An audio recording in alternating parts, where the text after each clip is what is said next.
Hey, everybody, and welcome back to the Re-Air of Episode 2, Part 2 of Where to Begin Your Practice. We're starting the conversation back up right where Jess and I started discussing how to build an altar. Hope you guys enjoy this. We'll see you soon.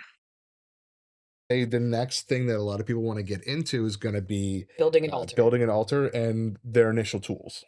Right, we have that set down as two separate categories, but they really do fall into the same thing. And I think we're just going to touch real quick on the types of altars you can build and mention real quick that these are all practice specific. Yep. So how you go about building them is going to be very specific to how you're going to be working with them and what practices you're coming from.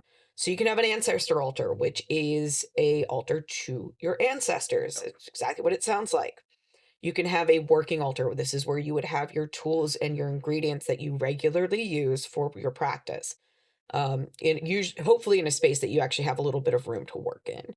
And then deity altars, which would be deity specific. So what's going to go on that is going to be very dependent upon what tradition that deity is coming from and what is considered either the prescribed way to do it or the most acceptable way to do it, or what messages that deity is giving you. Yep.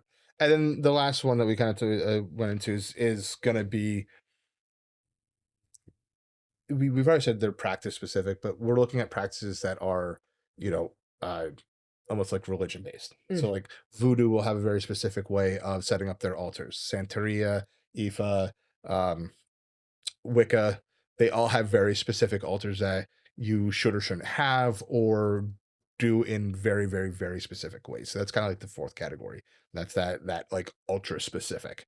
When it comes down to it, for ancestor altars, things you'd want to put out, a white cloth, white candles, Water. pictures, water. Right now I'm looking at the ancestor altar shelf that I have over here. There's a picture of my grandmother, wooden spoon from my mom, rosary beads from my other grandmother. There's packs of cigarettes for our friend's dad. There's a picture of my buddy from the Marine Corps that passed away in Iraq. There's things like that. There's trinkets that remind of the person, or just straight up things that they owned. And we'll probably touch on these later. Yeah. In more specifics, and maybe bring some people from other practices in to explain how they would do it. The deity ones we'll go into a lot more when we with get the there. deity episodes. The practice specific ones, the ones that go into like the how Wicca would do it, we're not going to touch. Okay. Yeah. We don't know that. We're not part of that. I'm not Wiccan. I don't practice Ifa. I don't practice voodoo.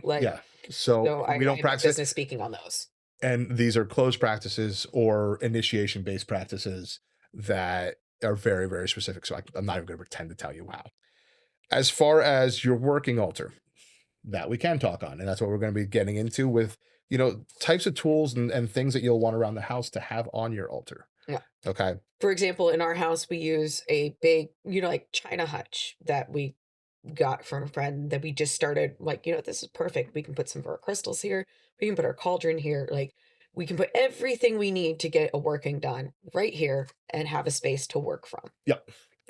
So the number one tool, jars. Okay. I got one over there. It's a pickle jar. Literally a pickle jar. Okay. I don't think I know a single person who claims the witch title or practitioner title that doesn't have a buttload of jars just hanging around just in case, right? And these are good for all sorts of types of workings. It's good for storing your herbs or even some of your crystals in. Dirt, some moon water. Everything that you think you may or may not possibly need, they're good for.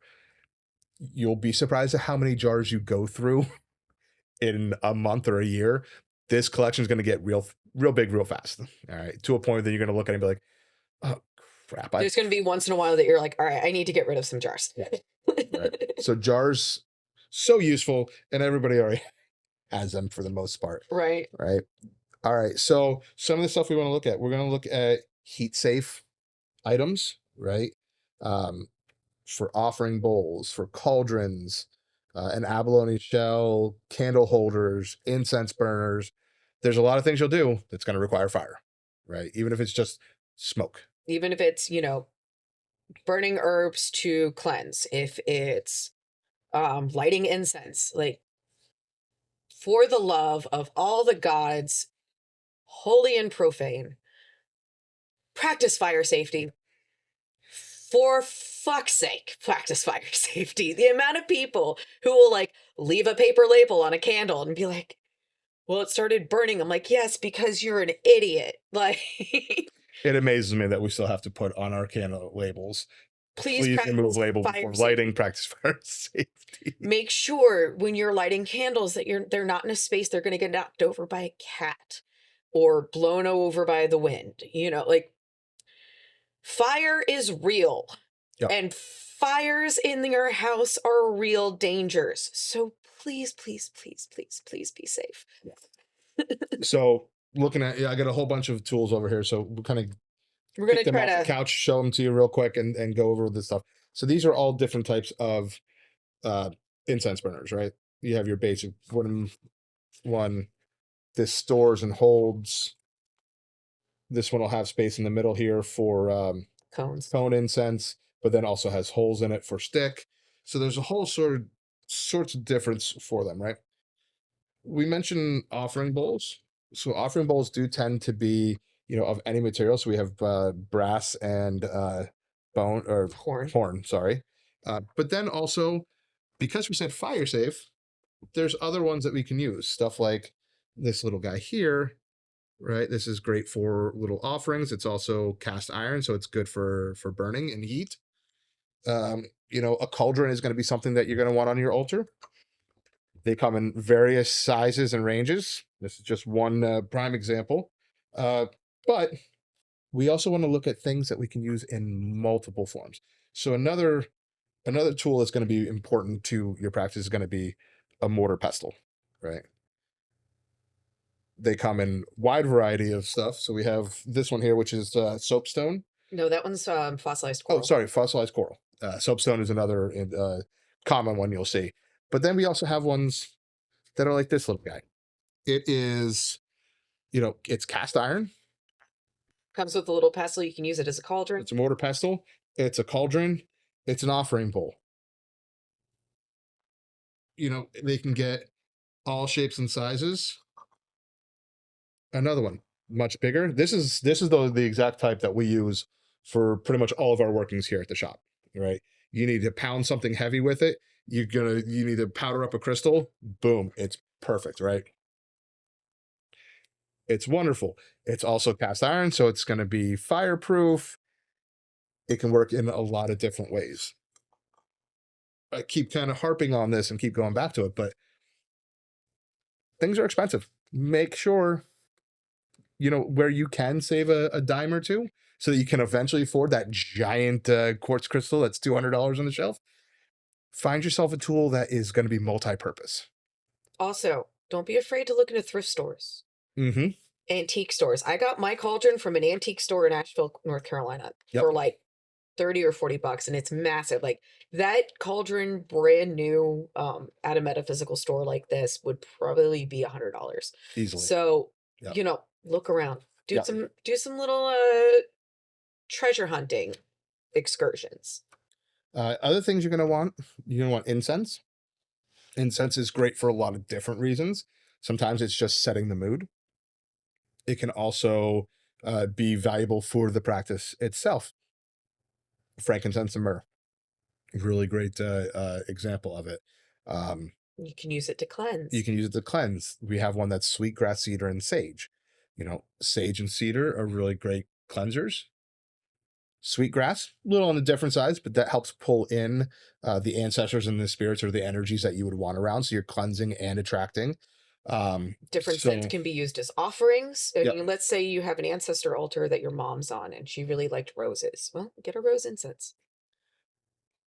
Good offerings for ancestors: coffee and tobacco. You don't want to sit there and smoke a cigarette for them, or just have, or go out and spend $11 for a pack of smokes. Get some tobacco scented incense. Get coffee scented incense. You have that stuff burning on the ancestor altars instead.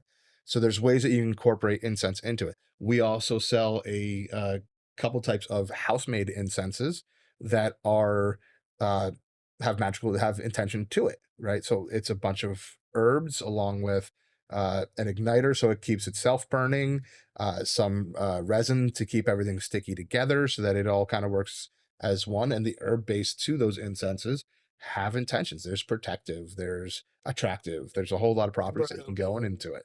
So incense can be a very big and awesome addition to your practice. Another one, so we have athames, wands, or just anything as a focuser. A focusing tool. Right. Wands aren't going to work like Harry Potter. I think we all know that. Okay. Most of us probably know that. For those that don't, wands don't work like Harry Potter.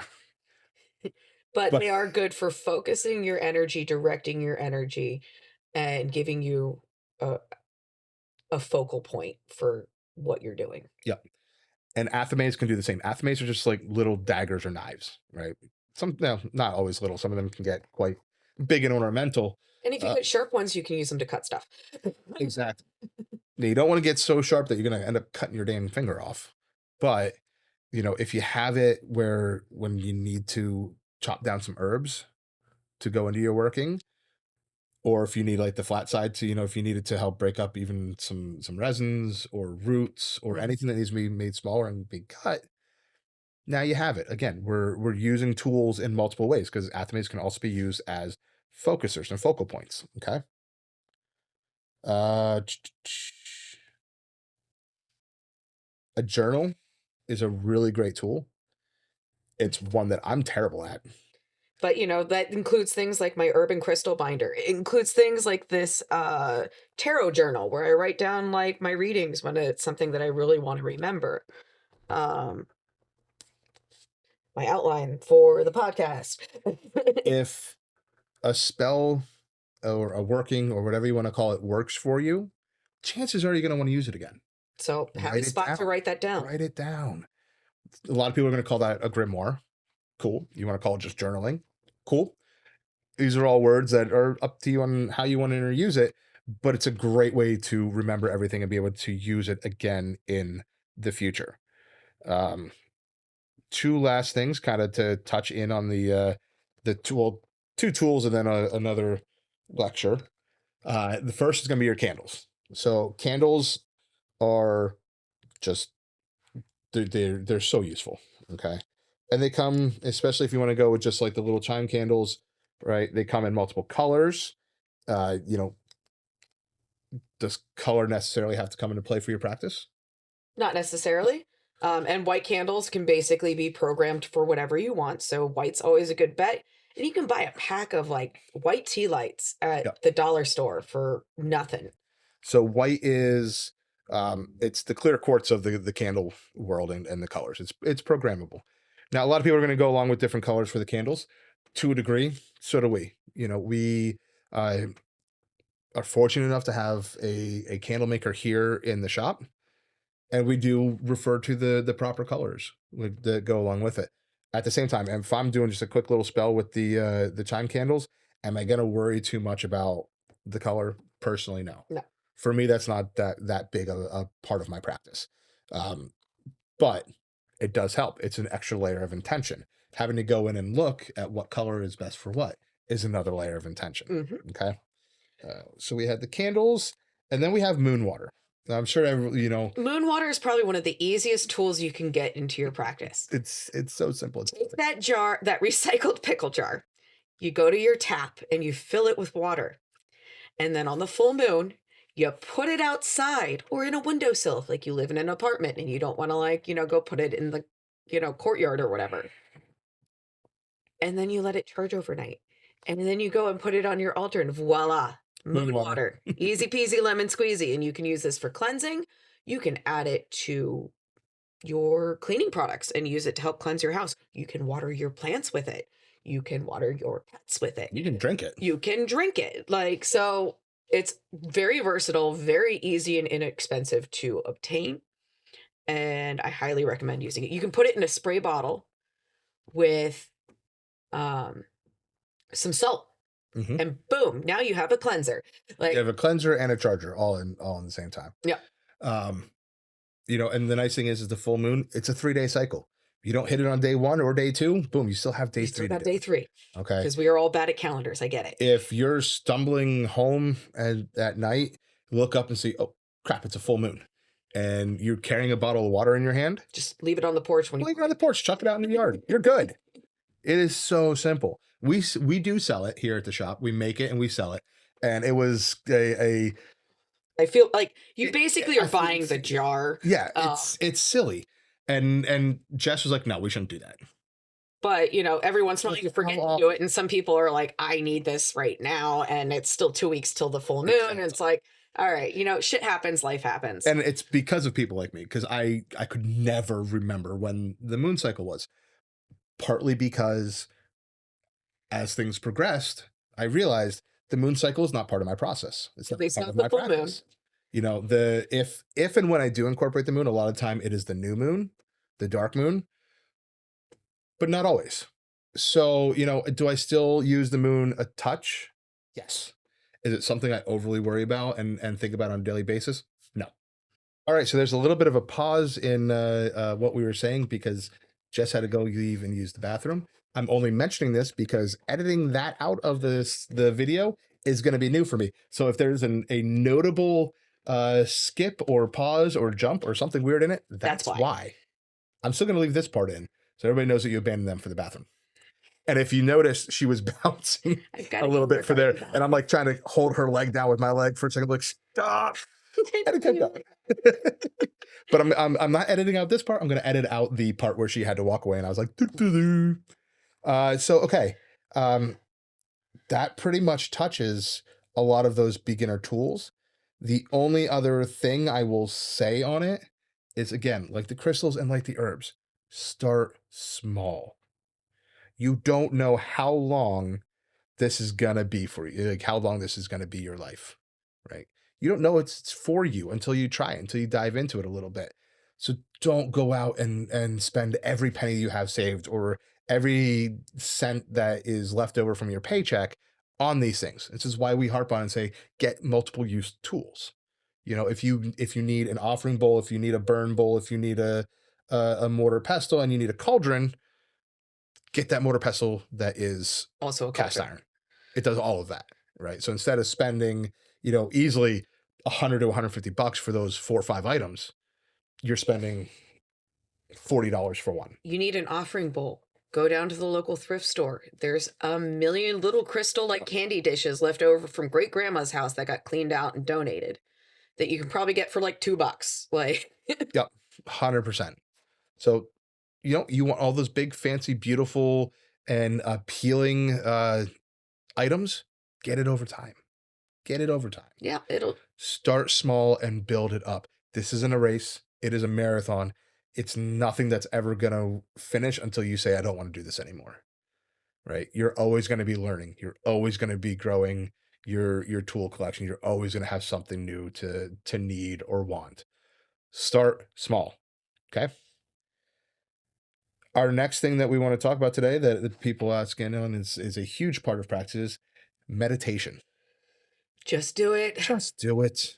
I don't want to hear, I don't know how, or I can't sit quietly that long.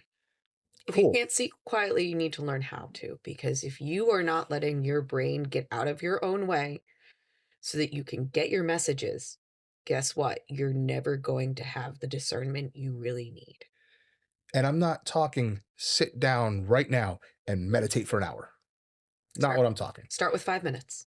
Heck, start with a minute. If you have a hard time, just start with a minute of sitting quietly, picturing something blank in your mind. Just look into the darkness. Just sit for a minute. When you're able to do that and not have intrusive thoughts, move to 2 minutes, then to 5 minutes, right? I personally, when I meditate or when I journey, 15 to 18 minutes tends to be the average, right?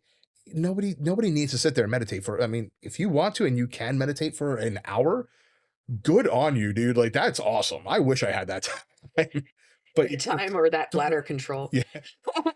Start small, build up to it. Okay. This is why I say I don't want to hear the excuse. You can train your body. If this is something you are serious about, you can train it, because meditation has so many big key things, not just for the metaphysical world. Meditation is great for your body. It's great for your mental health. It is a very, very good thing. So even if you never stick to the metaphysical world, meditation is still a beautiful thing to have into your daily life. And it's an exercise and a learned skill, just like anything else. So just like drawing or cooking or any other thing, it's going to take you time to build up the muscles that make it easy and seamless feeling. Don't get discouraged. One thing I would also like to say, I have another book for you. That's a book. No, see, this one scares Pat a little bit because it's hands-on chaos magic. But a lot of chaos magic is visualization, focus, and meditation. This book reads like a workbook. It starts with exercises that you can slowly add new ones or progress ones you've already mastered into the next steps. So this is a really great way to start like a focus and visualization and meditation practice, because it'll be like, all right, start with this. If that's not working for you, try this. Yep.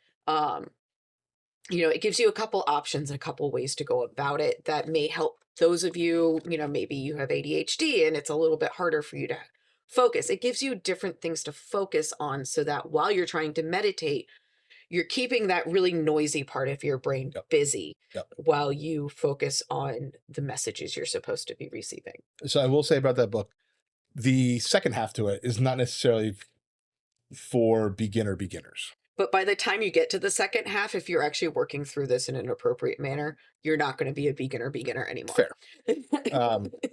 One trick that I used when I was having a hard time meditating, I went online and I found, and for me it was Ireland. It can be just the woods, it can be the beach, it could be a city, whatever you're comfortable with. I found pictures of it, right? And I looked at different pictures of pathways along a wall and along a pasture, through the woods, into a meadow. And what I let my brain do is, when I started meditating, the active side of my brain used those images to create almost like a movie, right? And it gave the active side of the brain and the intrusive side, the side that wouldn't shut the heck up, a something to concentrate on. And as that concentrates on that, it plays almost like a movie, right? So it's what I'm visually seeing, but it lets the rest of the quiet brain then take over, because that part is active, it's engaged, it's doing something. It's the same way people might need to doodle while they're listening to the teacher. Yeah. You need something to occupy that part of your body. Exactly. So create your own guided meditation, create your own visualized meditation, and incorporate that into it so that you're able to, that's just one of those little tricks that I found was very, very helpful when getting through it. But when it comes down to it, meditation is, it's key for meeting and speaking to your guides, to deities, to spirit, to the other side, for developing your gifts. Do you have one of the clairs? Are you psychic? You need to develop that, right? It's like any other talent out there. It's something you have to learn to push through and learn to become better at. So meditation is the way we do these things. Meditation is highly, highly, highly important. It's one I recommend to everybody, but start small, train yourself up, let it get to a point where you can do longer meditations, but just do it, please. No excuses. No excuses. So, what kind of workings should we start with? And we've already kind of touched on this. Cleansing and protection, period. Yep. Like, you need to know how to get rid of anything or anyone that has, connected itself to you energetically, and you need to know how to keep them out. And I have more books for you. More books. All right, so uncrossing. This one is by Katrina Rasbold. Hand the books. Yeah, I'll hand you the books. So this is really great for learning how to take what's called like crossed conditions off of you, things that maybe have been put on you either intentionally or unintentionally that would be affecting your own well-being, prosperity, etc. This is a great book for that in different ways to kind of cleanse that off of you. For protection, Protection and Reversal Magic by Jason Miller, is a fantastic starting guide for just various different protection techniques. He goes into sigils, he goes into crystals, he goes into all sorts of different things. Really great, really approachable. And then specifically for warding, I really like this by Rust of Nail and Prick of Thorn by Althea Sebastiani. It's, again, very hyper specific, so it's very easy to access for, like, I'm just trying to build a ward. I'm trying to learn how to build my own wards. And this is a very folk magic approach to that and very accessible. So I highly suggest all of those for people looking for a resource. Now, we're harping so much on cleansing and then protecting and warding. Future episodes will be on that, and ones that are fairly early on in everything, because it's something that we feel is extremely important. So the first one, it'll come in proper order. We're going to have a cleansing episode, and then the very next one is going to be a protecting and warding episode, because those two go kind of hand in hand.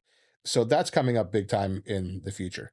Now, things you should, and when we say these are the workings you should be starting with, I mean, this should be like the majority of the workings you do for months.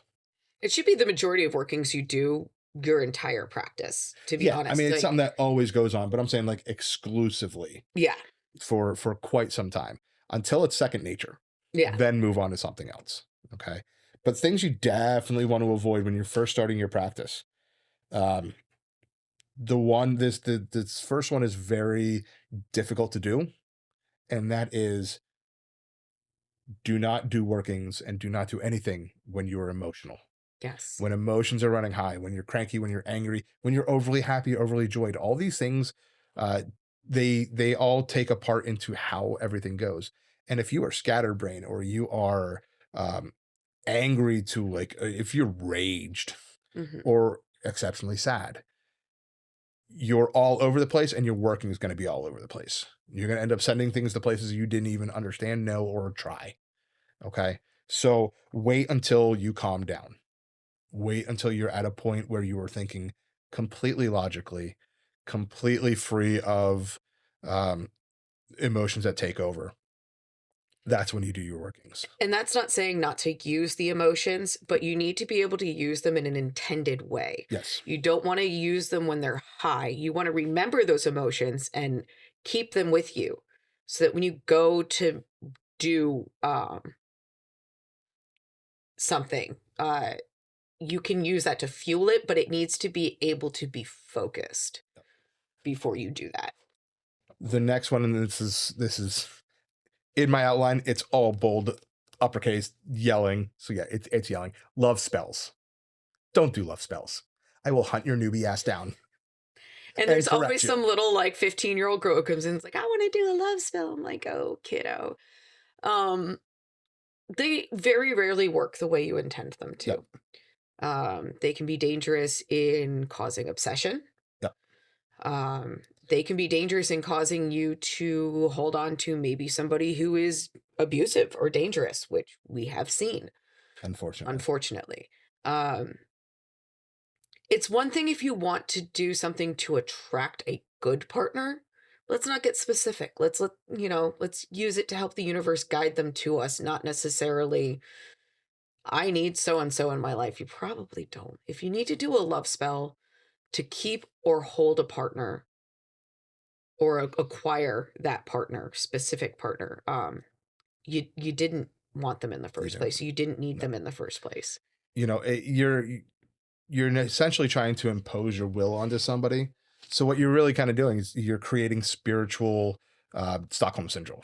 And right? Regardless of what Beauty and the Beast tells us, Stockholm syndrome is not a great start for a relationship. Another way of looking at it is emotional grape, right? And we're saying grape because we're not going to get in trouble. Nope.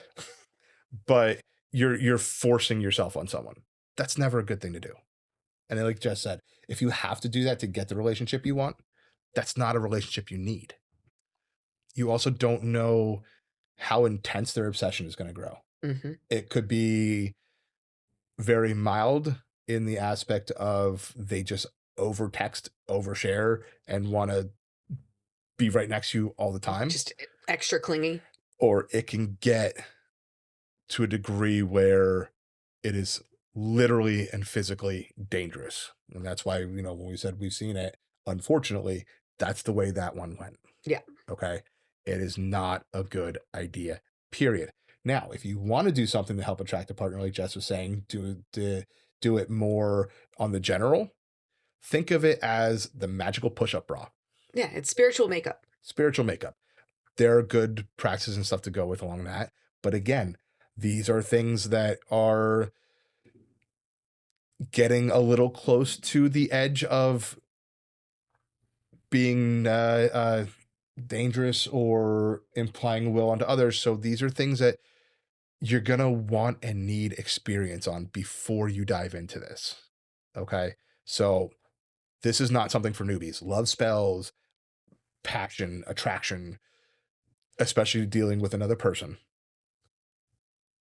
Do not do right away. You're going to want to take quite a bit of time before you do something like that. Okay. Even when you look at it like money and prosperity spells, they're not going to work the way you want it to. You're not going to instantly win the lottery. So even for those ones, you have to look at, potential consequences. You do a spell because you need, you're not quite ready to be able to pay rent yet, and you want more money.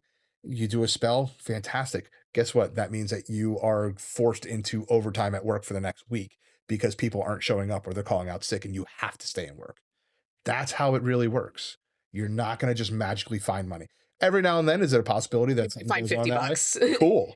That's great. But the majority of the time, it is more of a, here's your opportunity to make money. Right. And it's hilarious because we've had people come in. It's like, yeah, it didn't work the way I wanted. I didn't get the money. It's like, well, what did happen? I don't know. Work kept calling and asking if I could come in. I was just like, no, I don't want to do that. It's like, you just the universe gave you the opportunity to acquire the money, but it doesn't work like Harry Potter. You can't just say $1,500 and wave a wand and boom, there's $1,500 without you doing anything else. Yeah. I always say, like, always do something like a prosperity spell in with something you're doing in the physical realm. Yeah. Like, do it while you're filling out job applications. Do it while you're, applying for grants. Do it while you're applying for scholarships. Like, yep. Take that spell, put it in a little baggie that you can put in your pocket or carry in your purse. Right. Let's say you work for tips. Get some more tips that way. Get some more tips that way. We've seen it work that way, but just magically getting money, that's not going to happen. Right. And that's the easiest lesson to learn on spells and how they work. Right. Because I would say probably prosperity and stuff like that would be your next step spell to go to after your cleansing and your protecting. Because at the end of the day, ask the good stuff to come to you. Exactly. Another thing, there's really just, there's three more, of these, and then we'll move on to the closing and final connections on it. First is hexing and cursing. Don't do it. Don't do it. Not right off the bat. Not right off the bat. And maybe never. Some people never do it. That's a personal and moral decision that you get to make for yourself eventually, but don't start there, man. Like, it's so heavy. There's so much of yourself that has to go into it. You're giving a bit of yourself every time, depending on how deep you want it to go. You have to sacrifice a bit of you, right? And there's a karmic bond that gets, forged in doing those, that you have to understand that you're tied to that now. Yeah. Like, now, are we going to say never do it and that we've never done it? Absolutely not. Am I going to tell you that I do it? I'm not going to tell you that either. But it is the most, I would say, one of the most complex things that you can do magically. And it's not something that I ever dabbled in until many, many years. Yeah. Didn't even think about it. Yeah. Probably the closest you could say dabble into would be like a freezer spell. Yeah, like a freezer jar. Yeah, where you put like the person's name or the situation into a jar, fill it with water, and pop it in your freezer. Not really a curse or a hex. It just helps to slow down and stop the situation. But that would probably be the I'm trying to stop closest this thing. person Yeah. or freeze this person from doing a particular behavior. Like, Anything beyond that. Can you find the information and do it? Technically, yes. Should you? Hell no. Even if it works out well for you in the long run, just because it worked out well the first time doesn't mean it was still a good idea. Yeah. Okay. Please stay away from that until you are 100% ready. There's a lot of things that go into it. And even just knowing whether you can personally handle the outcome, I always tell people when you're looking at doing it, understand like what is the worst outcome of the situation. Can you morally be okay with that? So let's say essentially, in certain situations, the worst case would be the person dies. Can you live with that the rest of your life, knowing that you did a working that led to someone's death? Right. That is an extreme situation. I understand that. But these are the kind of extremes that you need to think about when you're doing Before that kind you- of heavy of a work. Yeah. So just do yourself the favor, stay the hell away from it until you are more than ready. Years into your practice. This shouldn't even be anything you think about. Okay. After that, it's not something I would ever do over something petty. It's no, yeah, the few times I've strayed into that realm, it's been life or death situations. well deserved for whatever it is the person ended up getting. Yeah. Snake oil salesman, that's going to be your next big one. If they're on Spiritual Walmart, aka Etsy, and they're charging $444.44 for a prosperity spell, they're a hack. Run away, save your money. I don't understand why you would spend that much for a prosperity spell, because why are you giving all your money to make money? That's too much money. Yeah. $1 should be about as much money as you put into a prosperity spell. Like, this is too much, guys. Yeah. Angelic numbers seem to be, and recurring numbers seem to be a big indicator that maybe not the most on board, up to par. So, 11111, 7777, all that kind of good stuff. That's an initial red flag for me when I see it. Yeah. Also, anyone who approaches you like does basically like a cold call on you, like you're on social media or whatever, and you get I received a message that's just for you. Come on. Yeah. Come on. Always a hack, and they're always gonna be like, oh, you have a curse upon you and I can cleanse it for $222.22. Run. We've gotten those messages to the Menagerie Facebook page. No practitioner or reader worth their salt will be cold calling anyone, especially via social media.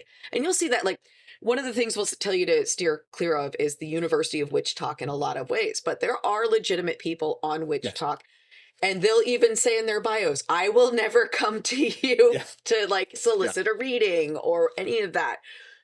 They'll let you go to their pages and search them out. So legitimate readers and practitioners will have a presence that allows people to come to them if they need help. Exactly. And will not seek you out. Yeah. So just red flags on that. All right. We actually have later in the season, we have a full episode on this because we've seen a lot. We know a lot. We fell for some of it. Yeah. We've learned our lessons. So we're going to help pass that on to you. But those are just kind of the first few things. And Jess already mentioned, the ticky-tacky, social media, it's not Hogwarts. Yeah. Be careful of who you listen to. And there's a lot of toxicity in those like social media groups and those those parasocial relationships. So be very, very careful who you let into your energy when delving into this for the first time. I mean, we know of one practitioner who is Pittsburgh-based, but is solely on social media sites. She does the whole, for just $777.77, I can put your name into this petition with so-and-so, right? It is usually within closed practices that she's claiming to be working within. Oh, yeah. She's apparently in the last 3 years joined like 6 different closed practices. Yeah. But, in reality, we are friends with a friend of theirs. And we know for a fact that quite literally, she just got a box of candles, one tarot deck, and the very next day, she had Etsy store up and running. She had Facebook and Instagram going. She's charging hundreds of dollars for readings and spell workings, and she was less than 72 hours into her own practice, right? Just because they seem knowledgeable doesn't mean they are. Do some research on it, look into it. And that kind of brings me to... So if they're selling ritual oils with glitter, make them explain why. Yeah. And if they can't give you a reason that makes any sense, heck. There are reasons for certain workings why glitter does make sense. Make them make sense. Mm-hmm. Or no. Then the last thing ties into this. Avoid teaching. Don't try to start teaching somebody and telling them how they should do something or what their practice should be. As we're sitting here on a podcast. Okay, we have a long time into this. Our That's right, first this is year, beginner. our first 2 years, our first 3 years, would I attempt to teach somebody how to do anything? Hell no. Nope. I mean, it was 6-7 years in when we started at the other metaphysical shop, and even then it felt wrong to be teaching somebody, even on the most basics of things. So you don't know. Zip. And even in this kind of world, even when you think you know, you probably don't know. It'll be one of those things. Eventually, it's gonna just naturally come out in conversation, and you're gonna realize, holy crap, I do know this. I'm teaching this. I'm pointing somebody in the right direction. It takes time. So don't think that you've been doing this for 6 months and you can start. That's and never you're an expert on cleansing, and yeah, no, you've just scratched the surface. We had somebody else that used to come into the shop. Well, I've been a witch for 6 months now, so I'm good to start teaching everybody else how to do it. No, you're not. Son, you need to sit down. Yes. So those are all things, those red flags, these are things you need to avoid. Before we go into the closing, are there any other books that we wanted to mention to them, or any other outlets? I think so far for right now, I think any of the online stuff, we've mentioned the ones we were going to mention that are pertinent to this episode. Yeah. So anything else for beginners as far as books go? Yes. So there's one that I don't have a copy of right now because it's on loan. But that is The Green Witch by Arin, Arin, Hiscock Murphy, and Hiscock is spelled exactly how you think it would be. Ooh. That is a great beginner's guide for just starting a practice. It mostly deals with like green witchery, which is very much like herbs and natural world things that are going into building a practice. It's fairly like non-practice specific, so it's really, really approachable for a beginner and gives you a good idea on how to start setting things up. Another one I like is this Encyclopedia of Spirits. So when you start getting into trying to figure out who, what, and where is happening, this is a really great resource for, at least it's literally an encyclopedia. It looks like one, it reads like one, but it gives you a little bit of background on that, on like different types of spirits, different types of deities, things like that. Charm Spells and Formulas by Ray T. Marlborough. This will be a good resource in learning how to build some spells and build a ritual around certain things. Going back to Sigil Witchery, this is a really great resource. She also has a oracle deck that was just recently released. That would be a good addition. And this is Laura Tempest Zarkov. Yeah. All right. I'll be honest with you. I enjoyed this book. This was mine. I read it. I did enjoy it. I didn't learn anything I couldn't learn off of Google in 5 minutes. Okay. Sigils, especially, that's something that is very specific to the moment and the creator. So if you want a good read on it, awesome. Take it. It's a good compilation of what you can search for free online, but some people like the hard copy. So, and then this is a hoodoo book. It's about hoodoo, mojo, and conjuring with herbs by Stephanie Rosebird, Stickstones, Roots, and Bones. As you can see, that one is well annotated by myself. Again, some of the stuff that she touches on is closed practice items, but it is, especially for somebody like me who works within the metaphysical realm and has to have at least a working knowledge on some of other practices, it gave me a little bit of a good basis on what is closed and why, and some good reference points for people who come in asking questions. On top of that, again, it goes into a lot of the conjuring aspects. So there's a lot of things in there that are basic North American conjure that are open to be used and utilized. So, okay, so that's drawing us to a conclusion for today's episode on where to start our practice. If you have any questions that you'd like to ask us, if anything has sparked an interest, or if you have well, what about this instead, or I do this instead, fantastic. Please send it in to us. You can email any question or any comment to us at the.Conclave.Podcast@gmail.com, or direct message us on Facebook and Instagram. Again, the.Conclave.Podcast. You'll see that's going to be the name and title for all. We like doing it on one platform and one resource and all the way through, so that everybody can very easily find us. Okay. Episode 13, I mentioned that in one, and I'll mention it every time between now and then, is going to be a AMA. Yeah, it's Ask a Witch, right? So we're going to get in as many of the practitioner friends that we have and people that we're close to and trust come on, and we're going to answer your questions looking at it from a multitude of practices. Okay. So when you have those kind of questions, this is the way to get a hold of us. Next time, in 2 weeks, we're going to be having our first guest on the show. It's a good friend of ours, Sean. This is going to be our Valentine's Day episode. We're going to do a little brown chicken, brown cow. Sean is a sex magic practitioner, so he's going to come on and talk about his practice and his insight on things in that realm. It should be a lot of fun. So if you enjoyed this, we're going to get in that generic thing that you hear from everybody. Like or subscribe. Like, share, subscribe, follow, comment, and rate us. We do greatly appreciate it. And if you would like to watch the podcast rather than just listen to it, if you don't use Spotify and you'd like to see it in video form, head on over to YouTube. It's on YouTube as well. Again, the.Conclave.Podcast. And that concludes our... us. So everybody, thank you so much for sticking with us. We ran over our target time a little bit. We might get better at that. Big episode to get through. So yeah, we might get better at that. We might not. We're long-winded. So you guys have yourself a wonderful time. Thank you for listening and watching, and we'll see you in a couple weeks. See ya. Until next time.